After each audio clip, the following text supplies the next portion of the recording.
नमस्कार मैत्रिणींनो, सर्वांना सर्वप्रथम श्री स्वामी समर्थ. तर मी आज दाखवणार आहे पिठलं कसं बनवायचं ते, पण ते माझ्या पद्धतीने. पीठ न मोडता. बरेच जण खाली पाण्यातच पीठ मोडतात आधी थंड पाण्यात आणि मग ते फोडणीत घालतात, पण मी मात्र माझ्या पद्धतीने आज तुम्हाला दाखवणार आहे. अजिबात गठुळ्या न होता पिठलं कसं बनवायचं ते.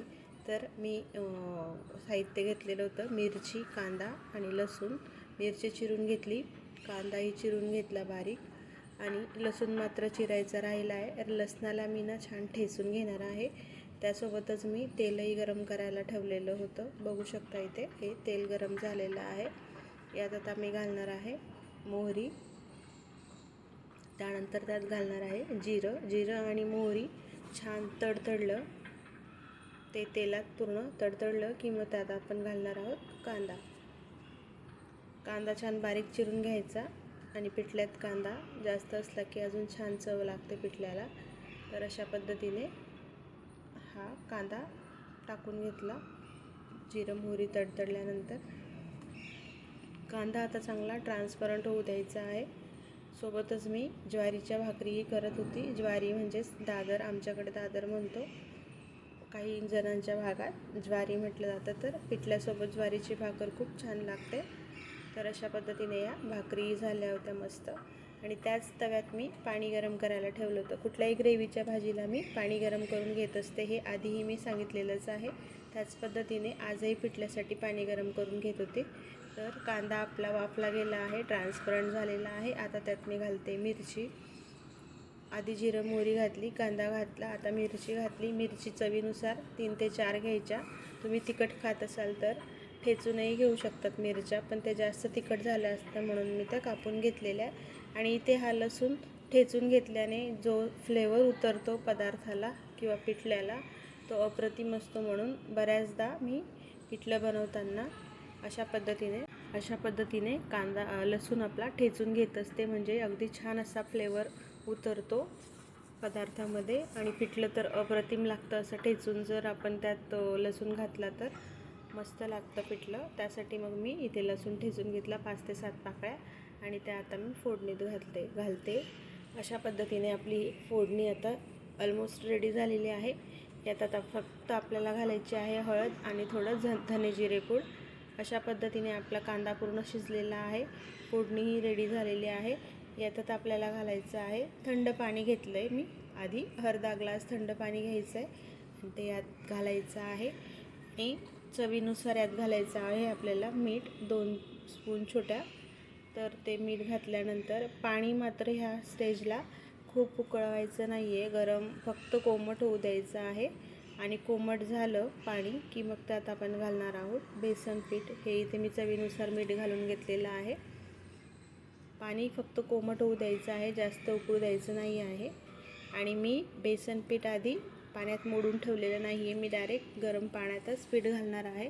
तर अशा पद्धतीनेही तुम्ही पिठलं करून बघा, अजिबात गठुळ्या होत नाही. मस्त सॉफ्ट असं आपलं पिठलं बनवून रेडी होतं. बघू शकताय मी डायरेक्ट पाण्यातच पीठ घालत आहे. तर अशा पद्धतीने हवं तसं मी आता एक मोठी वाटी भरून, म्हणजेच मोठं बाऊल भरून पीठ घेतलेलं आहे, जे की आम्हाला चौघांना पुरणार आहे एवढ्या अंदाजाने. तर अशा पद्धतीने हे छान असं गठुळ्या पूर्ण मोडून घ्यायच्या. मुडतात आणि एकदम सॉफ्ट होतं. बघू शकता आता पुढे मी तुम्हाला हळूहळू दाखवणारच आहे. या पूर्ण गठुळ्या मोडल्या आणि ते पाणी आटलं की ते पुन्हा घट्ट होतं. पुन्हा आपल्याला मग त्यात गरम पाणी ॲड करायचं असतं. अशा पद्धतीने हटून घ्यायचं, छान कालवून घ्यायचं, म्हणजेच खूप अप्रतिम चव लागते ह्या पिठल्याची.